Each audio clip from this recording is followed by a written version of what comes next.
Со ова издание. Додека руски тенкови се тркалаат во источна Украина, американската администрација и сојузниците работат на економски мерки против Русија. Дали светот оди во насока на биполаризација по теркот на студената војна? Македонски експерти ја коментираат руско-украинската криза. Како кризата може да доведе до пореметување на тековите за снабдување со жито? Започнуваме веднаш.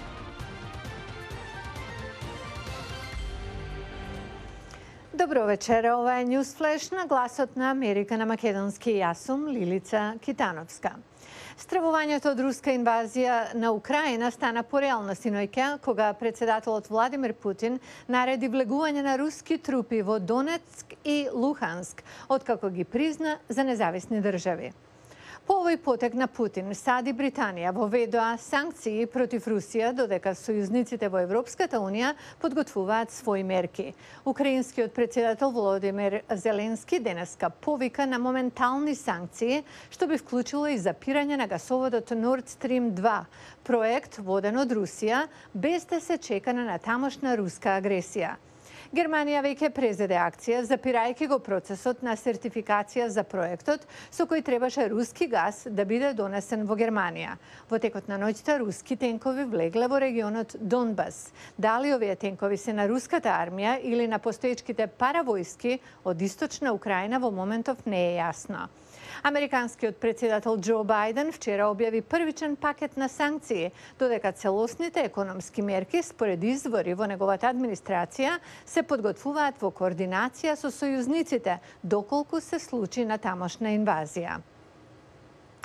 Од кризата меѓу Украина и Русија, ниту Балканот не би останал незасегнат. Ова го сметаат македонски експерти за безбедност и за решавање конфликти. Тоше Огњанов разговараше со нив.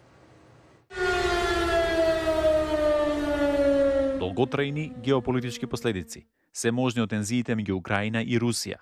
Тоа го сметаат наши познавачи на безбедносните состојби и на меѓународните конфликти.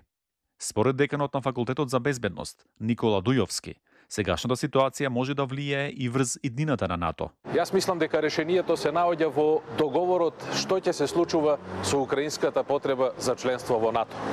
НАТО треба добро да размисли дали не можеби не постои некој друг начин на зајакната соработка помеѓу НАТО и Украина, дали можеби ќе биде поисплатливо за некој временски период да се одложат таквите действија и да се обиде некој друг начин, некој стратешко партнерство кое што ќе биде задоволително и за НАТО и за Русија.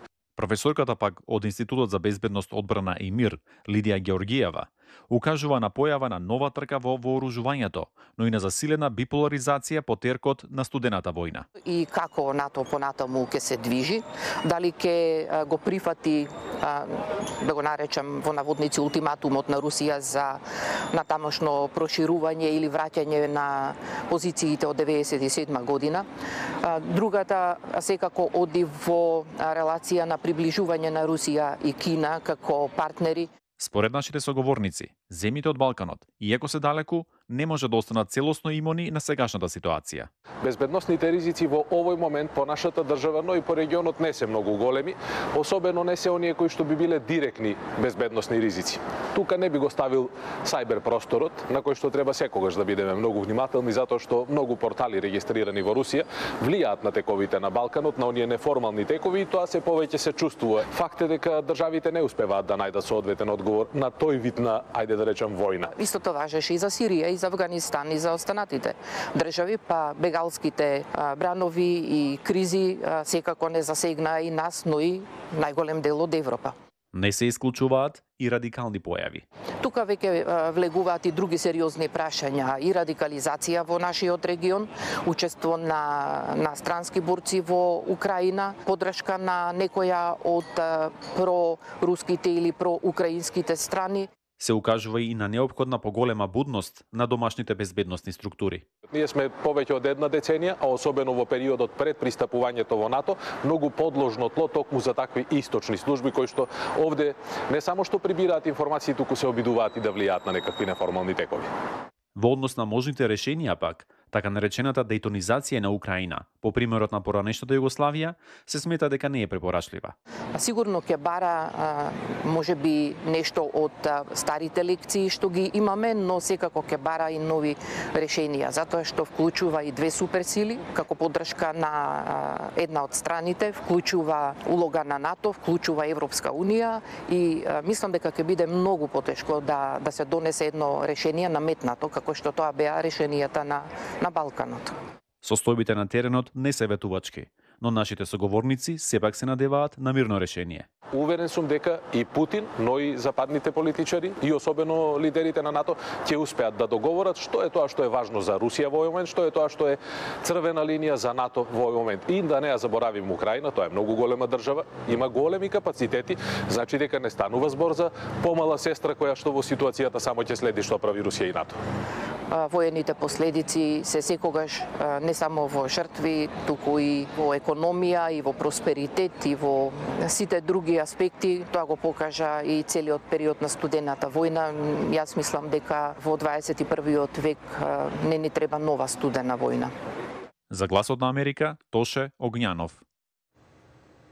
А малку се знае дека Украина е значаен играч во глобалната безбедност за храна. Во предложение за тоа како кризата во регионот може да се одрази на извозот на жито, на што некои држави се подпираат.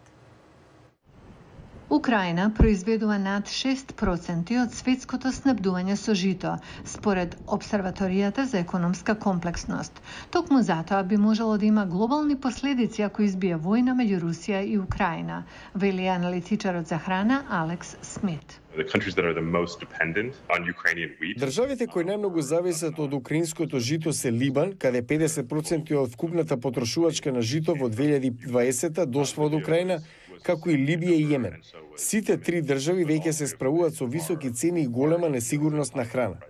Ако сега се случи застој во снабдувањето со житарки, ќе се случи шок на светските пазари, велат експерти. Украина има многу продажба во Кина и други големи увозници. Ќе има значаен одраз ако се случи прекин на протокот. И со постоечката суша во Јужна Америка светот уште повеќе зависи од други извори, како украинското жито. Други големи производители се Јужна Америка, Бразил и Аргентина. Таму е суша. Во наредните неколку месеци секако ќе биде затегната ситуацијата со снабдување со жито. Ако го прекинете или нарушите извозот, ќе има огромни последици и нагло покачување на цените. Аналитичарот за храна Смит верува дека застојот во снабдувањето со жито од Украина може да ја оди во корист на Русија, со оглед на тоа што држави како Кина може да се свртат кон Русија за негова набавка. Рускиот председател Владимир Путин и кинескиот председател Ши Џинпинг неодамна подпишаа договор согласно кој Кина се согласи да дозволи увоз на пченка и јачмен од сите региони на Русија. Мислам дека има потенцијал и Русија да биде голем производител на жито. Земјоделски, таа исто така е голем извозник. Мислам дека дефинитивно има капацитет да пополни дел од дефицитот што може да настане од руско-украинскиот конфликт. Аналитичарите се надеваат дека застојот во снабдувањето со жито може да се избегне, отиво спротивно може да настане криза со храна, не само во регионот, туку и пошироко. И на крајот на емисијата погледнете како изгледаат делови на патот во Маврово, што води до селото Галичник. Снимката ни ја испрати нашиот известувач Мики Трајковски.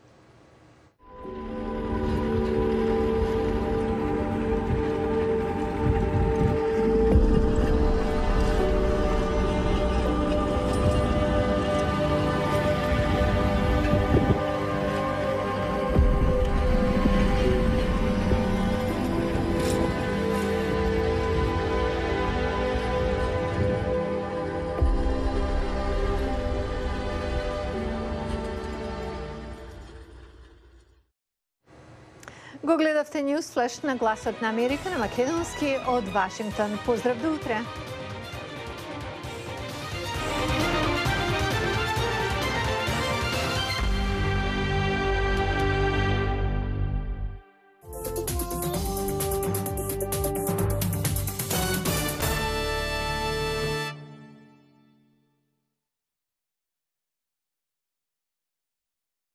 гучно, і президент, і, зокрема,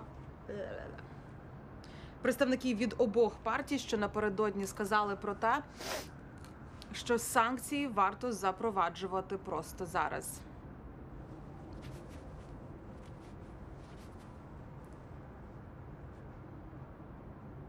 Дмитро Кулеба, міністр закордонних справ України, який перебуває із візитом у Вашингтоні, з обережним оптимізмом поставився до того, що західні країни, зокрема Велика Британія та Німеччина, почали вже запроваджувати санкції. Він сказав, що варто очікувати хвилі цілої санкцій сьогодні пізніше. Він, зокрема, зустрічається нині із держсекретарем Ентоні Блінкеном. Очікуємо заяв і від нього. Тим часом напередодні Україна скликала термінове засідання Радбезу ООН у Нью-Йорку, і там більшість країн засудили дії Росії.